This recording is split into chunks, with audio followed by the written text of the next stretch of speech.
Formal nang nagsampa ng reklamo sa City Prosecutor's Office si Barangay Poblasyon Kagawad Curly Bombeyo laban kay Barangay Chairperson Melvin Gerald Lamata kaugnay ng umano'y tangkang pananakit sa loob mismo ng Barangay Hall.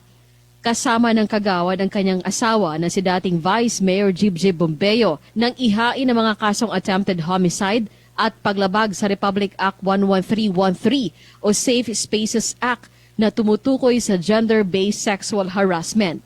Batay sa police blotter, naganap ang insidente dakong alas 11 ng umaga noong February 5 habang kasagsagan ng session sa Barangay Poblasyon Hall.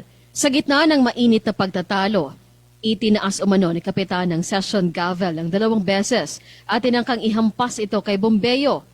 Sinundan pa ng pagkuha ng isang monoblock chair na balak ding ihampas sa Kagawad. Ayon sa ulat, agad namang namagitan ng ilang kagawad at nakasaksi sa pangyayari at napigilan ang tuluyang pananakit. Sa kasalukuyan, wala pang ibang detalyeng inilabas hinggil sa pinagmula ng alitan ng 2 opisyal.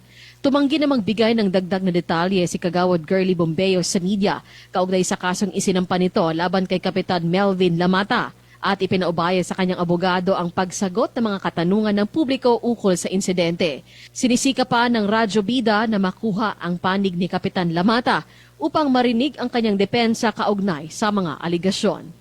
Cherry May Tapia, NDBC Bida Balita.